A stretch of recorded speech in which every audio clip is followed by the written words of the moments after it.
ಈ ವಿಶೇಷ ಸ್ಥಾನಮಾನದ ಬಗ್ಗೆ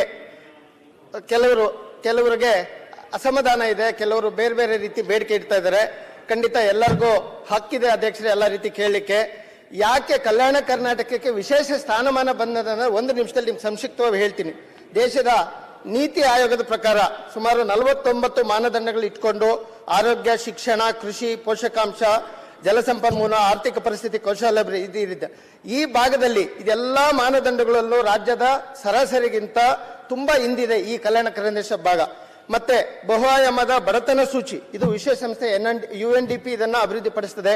ಇದರ ಪ್ರಕಾರ ಕೂಡ ಕರ್ನಾಟಕದಲ್ಲಿ ಅತಿ ಕಳಪೆ ಮಟ್ಟ ಇರುವ ಜಿಲ್ಲೆಗಳಲ್ಲಿ ಕಲ್ಯಾಣ ಕರ್ನಾಟಕದ 7 ಜಿಲ್ಲೆಗಳು ಸೇರಿದವೆ. ಮತ್ತೆ ಇನ್ನು ಹ್ಯೂಮನ್ ಡೆವಲಪ್ ಇಂಡೆಕ್ಸ್, ಮಾನವ ಅಭಿವೃದ್ಧಿ ಸೂಚಿ, ತಲಾ ಆದಾಯ, ಇದ್ರ ಪ್ರಕಾರ ಕೂಡ ಈ 7 ಜಿಲ್ಲೆಗಳು ಕೂಡ ಅತ್ಯಂತ ಹಿಂದುಳಿದಿದ್ದಾವೆ.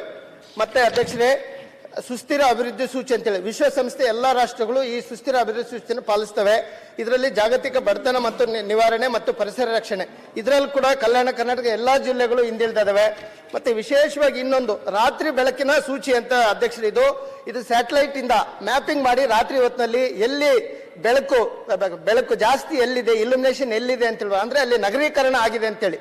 ಸೊ ಆ ಒಂದು ಸೂಚ್ಯಂಕದ ಸ್ಯಾಟಲೈಟ್ ಮ್ಯಾಪಿಂಗ್ ಅಲ್ಲಿ ಕೂಡ ಕಲ್ಯಾಣ ಕರ್ನಾಟಕದ ಪ್ರದೇಶ ಅತ್ಯಂತ ಹಿಂದುಳಿದಿದೆ, ಅಲ್ಲಿ ನಗರೀಕರಣ ಆಗಿಲ್ಲ, ಬಹಳ ಹಳ್ಳಿಗಳಲ್ಲಿ ಇದರ ಹಿಂದುಳಿದಿದೆ ಅಂತೇಳಿ ತಿಳಿಯಲ್ಪಟ್ಟಿದೆ.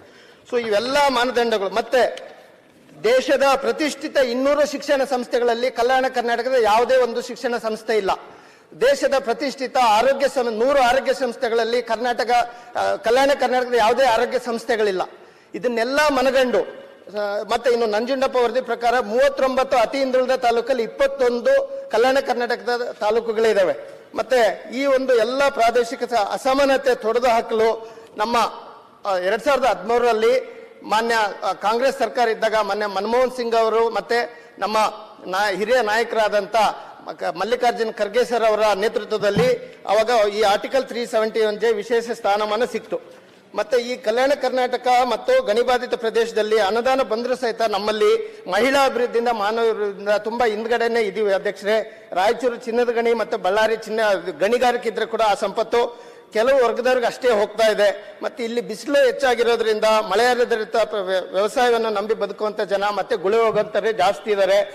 ಮತ್ತೆ ಇನ್ನು ದೇಶ ಆಯ್ತು, ರಾಜ್ಯ ಆಯ್ತು, ಇನ್ನು ನಮ್ಮ ತಾಲೂಕಿಗೆ ಈ ಕಲ್ಯಾಣ ಕರ್ನಾಟಕದ ಹೆಬ್ಬಾಗಲು ಕೂಡ್ಲಿಗಿ ತಾಲೂಕು ವಿಜಯನಗರ ಜಿಲ್ಲೆ, ಇದ್ರ ಬರೋದಾದ್ರೆ ಐತಿಹಾಸಿಕವಾಗಿ ಈ ಪಾಳೆಗಾರರು ಆಳಿದ ನೆಲವಿಡಿದು ಇಲ್ಲಿ ಗುಡೇಕೋಟೆ, ಜರ್ಮಲಿ, ವೀರೇಂದ್ರಗದ ಪಾಳೆಗಾರರಿದ್ರು. ಮತ್ತೆ ಅತಿ ಹೆಚ್ಚು ರಂಗ ಕಲಾವಿದರಂತ ಪ್ರದೇಶ ಇದು.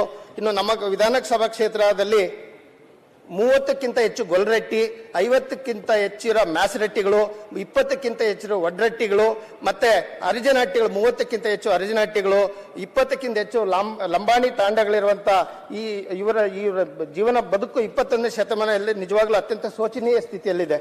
ಇನ್ನು ಎಲ್ಲ ಕಡೆ ಕೆಲವು ವಿಶೇಷಗಳಿರ್ತವೆ. ನಮ್ಮ ತಾಲೂಕಿನ ವಿಶೇಷತೆಗಳು ನಿಜವಾಗ್ಲೂ ಕೇಳಿದ್ರೆ, ಕರ್ನಾಟಕದಲ್ಲಿ ಅತಿ ಹೆಚ್ಚು ಮಳೆ ಪ್ರದೇಶ ಕೇಳಿದಿರಿ, ಅತಿ ಕಡಿಮೆ ಮಳೆ ಪ್ರದೇಶ ನೀವು ಯಾರು ಕೇಳಿರಕ್ಕಿಲ್ಲ.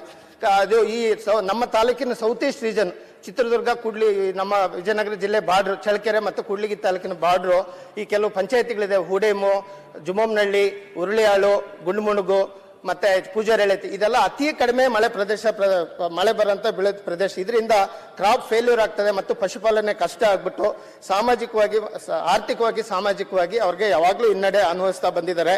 ಮತ್ತು ಪ್ರೌಢಶಾಲೆಗಳು ಕಡಿಮೆ ಇರೋದ್ರಿಂದ, ಒಂದೇ ನಿಮಿಷ ಅಧ್ಯಕ್ಷ, ಪ್ರೌಢಶಾಲೆಗಳು ಕಡಿಮೆ ಇರೋದ್ರಿಂದ ಸ್ಕೂಲ್ ಡ್ರಾಪ್ಔಟ್ ಜಾಸ್ತಿ ಆಗಿ ಇಡೀ ರಾಜ್ಯದಲ್ಲಿ ಅತಿ ಹೆಚ್ಚು ಬಾಲ್ಯ ವಿವಾಹಗಳು ನಡೆಯುವಂತ ಏನೋ ಕ್ಷೇತ್ರ ಇದೆ ನಮ್ಮ ಕ್ಷೇತ್ರ ಅಧ್ಯಕ್ಷರೇ ಅದು.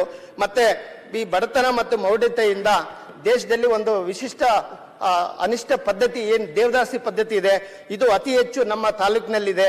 ಇದು ಒಂದು ನಿಜವಾಗ್ಲೂ ಅಧ್ಯಕ್ಷರೇ, ಇದ್ರ ಬಗ್ಗೆ ಹೇಳೋದಾದ್ರೆ, ಬೆಳಿಗ್ಗೆ ಎದ್ದ ಕೂಡಲೇ ಜನ ಬರ್ತಾರೆ, 100 ಜನ. ಆ ತಾಲೂಕಲ್ಲಿ ಏನು ನಮ್ಗೆ ಮನೆ ಬಿದ್ದೋಗಿದೆ, ಮತ್ತೆ ನನಗೆ ಏನೋ ನಷ್ಟ ಆಗಿದೆ, ಆರೋಗ್ಯ ತೊಂದರೆ ಇದೆ ಅಂತ ಬರ್ತಾರೆ. ಆದ್ರೆ ಇದ್ರ ಮಧ್ಯದಲ್ಲಿ ಈ ಮಾಜಿ ದೇವದಾಸಿಯರು ಕೂಡ ಬರ್ತಾರೆ, ನನಗೆ ದೇಹ ದಂಡನೆ ಆಗಿದೆ, ಮಾನಹಾರ ಆಗಿದೆ, ನನಗೆ ಸಹಾಯ ಮಾಡಿ ಅಂತ ಬರ್ತಾರೆ. ಬಹುಶಃ ಪ್ರಪಂಚದಲ್ಲಿ ಈ ತರ ಪರಿಸ್ಥಿತಿ ಇಟ್ಕೊಂಡು ಸರ್ಕಾರ ಸಹಾಯ ಕೇಳಂತ ಜನ ಪ್ರಪಂಚದಲ್ಲಿ ಇನ್ನೆಲ್ಲೂ ಇಲ್ಲ ಅಂತ ನಾನು ನೋವಿನಿಂದ ಹೇಳ್ತಾ ಇದ್ದೀನಿ ಅಧ್ಯಕ್ಷರೇ. ಮತ್ತೆ ಮತ್ತೆ ಈ ಮಕ್ಕಳ ವಿಷಯಕ್ಕೆ ಬಂದ್ರೆ ಪೌಷ್ಟಿಕಾಂಶದ ಕೊರತೆಯಿಂದ ಮಾಲ್ನ್ಯೂಟ್ರಿಷನ್ ಮತ್ತೆ ಸ್ಟಂಟೆಡ್ ಗ್ರೋತ್ ಇದು ಜಾಸ್ತಿ ನಮ್ಮಲ್ಲೇ ಇದೆ. ಮತ್ತೆ ಇನ್ನು ಈ ರಿಪ್ರೊಡಕ್ಟಿವ್ ಏಜ್ 19ರಿಂದ 29 ವಯಸ್ಸಿನಲ್ಲಿ ಅತಿ ಹೆಚ್ಚು ಅನಿಮೆ ಇರೋದ್ರಿಂದ ಈ ಬಾಣಂತಿಯರು ಕೂಡ ತುಂಬಾ ತೊಂದರೆ ಆಗ್ತಾ ಇದೆ. ಮತ್ತೆ ಇನ್ನು ನೀರು, ಕುಡಿಯೋ ನೀರು ಇದು ಬಂದ್ರು ಈ ರಾಜ್ಯದಲ್ಲಿ ಅತಿ ಹೆಚ್ಚು ಫ್ಲೋರೈಡ್ ಕಂಟೆಂಟ್ ಇರೋದು 2 ನಿಮಿಷ ಅತಿ ಹೆಚ್ಚು ಫ್ಲೋರೈಡ್ ಕಂಟೆಂಟ್ ಇರೋದು ಕೂಡ ನಮ್ಮ ತಾಲೂಕು. ಮತ್ತೆ ಉನ್ನತ ಶಿಕ್ಷಣಕ್ಕೆ ಬಂದ್ರೆ 100 ಮಕ್ಕಳಲ್ಲಿ ಕೇವಲ 2 ಹೆಣ್ಣು ಮಕ್ಕಳು ಮಾತ್ರ MA MCom MSc ಗೆ ಹೋಗಂತ ತಾಲೂಕಿನಲ್ಲಿದೆ ಅಧ್ಯಕ್ಷರೇ. ಮತ್ತೆ ಇನ್ನು ಹೈಯೆಸ್ಟ್ SC ST ಸ್ಟೂಡೆಂಟ್ಸ್ ಇರೋಂತ ರಾಜ್ಯದಲ್ಲಿ ಕಾಲೇಜುಗಳು ಇಡೀ 200 ಹಳ್ಳಿಗಳಿಗೆ ಕೇವಲ 1 junior college, 1 degree college, 1 KPS ಶಾಲೆ ಮಾತ್ರ ಇದೆ. 60% SC ST ಸ್ಟೂಡೆಂಟ್ಸ್ ಇರೋಂತ ತಾಲೂಕು ನಮ್ದಾಗಿದೆ. ಮತ್ತೆ ಇದು ಮತ್ತೆ ನಾಳೆ ಬೆಳಿಗ್ಗೆ ಅದ್ರ ಮುಗಿಲಿಲ್ಲ. ಇದು ST ರಿಸರ್ವ್ ಮುಗಿಸ್ತೇನೆ ತಮಗೆ